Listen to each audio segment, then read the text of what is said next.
Assalamualaikum warahmatullahi wabarakatuh. Alhamdulillah wassalatu wassalamu ala Rasulillah wa ala alihi wa ashabihi wa man nasarahu wa wala. Sidang penonton yang dikasih sekalian, alhamdulillah bersyukur kita kepada Allah kerana dapat bertemu sekali lagi dalam episod yang berikutnya tentang bencana normalisasi dengan Israel. Dalam pertemuan yang lepas, kita telah menyebutkan 11 bencana. Sebenarnya ada 12 ya. Yang ke-12 yang mungkin perlu kita sebutkan di sini ialah normalisasi dengan entiti Zionis ini adalah satu pemalsuan ya, pemalsuan terhadap fakta sejarah dan penipuan terhadap kesedaran ya, serta mensia-siakan keunggulan warisan peninggalan budaya Arab dan Islam yang tinggi, luhur, murni dan mulia. Ini kesan yang ke-12.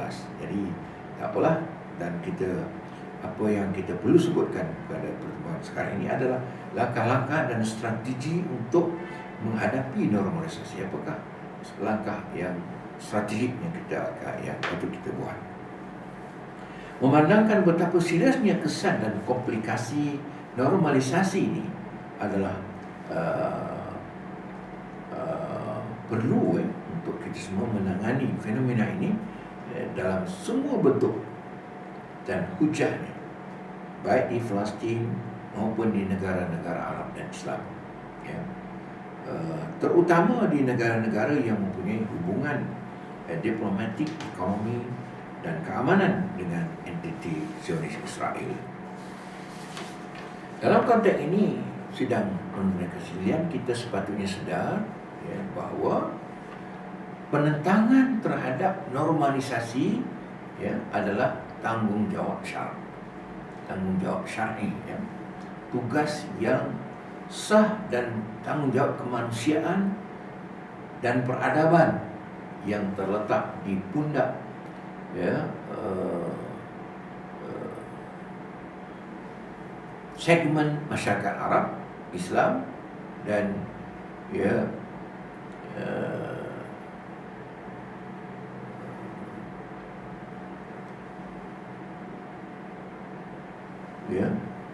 dan semuanya. Maknanya ada tugas pundak semuanya, sama ada sebagai insan peribadi ya, insan seorang, institusi maupun ya, kumpulan secara keseluruhan. Masing-masing mempunyai peranan istimewa ya, yang berkesan dan berpengaruh yang mesti dilaksana demi menentang musibah ya, normalisasi ini. Dan untuk itu kita sepatutnya sedar juga bahawa pertama, pernyataan mengenai hukum syar'i terhadap normalisasi ini ya, normalisasi dengan entiti Zionis ini adalah kewajipan para ulama dan sarjana. Bahawa sikap sambil lewa dan tidak peduli terhadap kewajipan ini sebenarnya adalah suatu tindakan menyembunyikan ilmu menyembunyikan ilmu pengetahuan atau disebut sebagai kitmanul ilm ya, yang sangat tercela dalam Islam. Yang kedua, kita perlu sedar bahawa amanah ilmiah yang terletak di pundak para alim ulama Rabbaniyun ini ialah mereka mesti bingkas, membidas dan menolak hujah-hujah yang mengabsah dan membenarkan normalisasi atas nama pemulihan dan mencari perdamaian.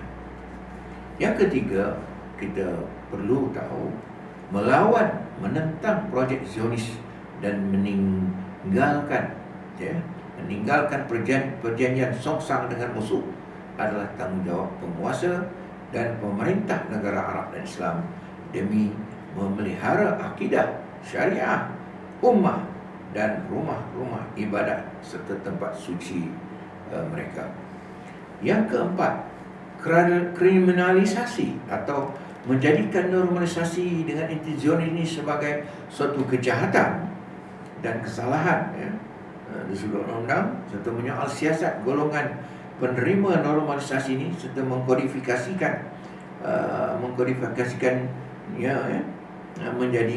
menjadikan pembaikotan entiti Zionis sebagai undang-undang adalah merupakan suatu kewajipan undang-undang dan perlembagaan ke atas badan-badan kehakiman dan perundangan serta tanggungjawab organisasi hak asasi manusia di negara-negara umat Arab dan Islam. Yang kelima, memimpin projek penentangan terhadap normalisasi adalah tugas dan kewajipan pergerakan, parti dan kumpulan peringkat nasional dan Islam kerana mereka mempunyai populariti serta penyokong dari kalangan golongan elit dan orang-orang ramai. Dan yang keenam, pemikir intelektual, profesional, media dan pemimpin pendapat umum, pendapat awam,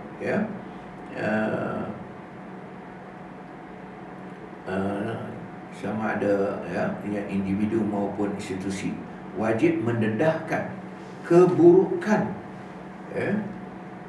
normalisasi dan para penyokong dan penerimanya membentuk dan menggembeling pendapat umum yang tegar menentang normalisasi.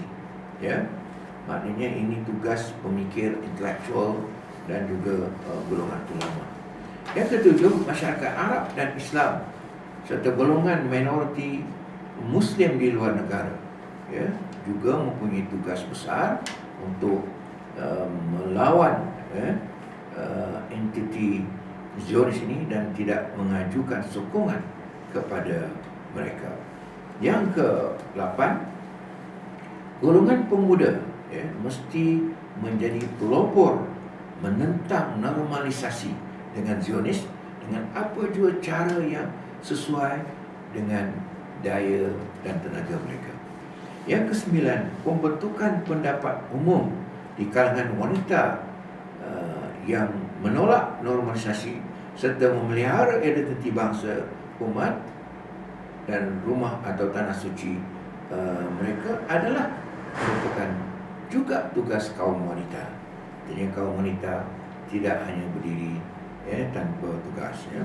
Yang ke-10, pendidikan anak-anak dan generasi baru yang menentang normalisasi adalah suatu kewajipan setiap keluarga dan institusi pendidikan di dunia Arab dan Islam. Ini supaya akal, pemikiran dan hati nurani mereka terus dengan minda perjuangan dan bertujuan untuk hidup bermaruah. Yang ke-12, normalisasi dengan entiti Zionis ini adalah satu pemalsuan terhadap fakta sejarah, penipuan terhadap kesedaran serta merupakan mensia-siakan keunggulan warisan peninggalan budaya Arab dan Islam yang tinggi dan luhur dan mulia. Jadi inilah perkara-perkara yang kita perlu sedar, kita perlu perkokohkan dalam masyarakat kita, dan insya-Allah kita akan sambung lagi ucapan kita pada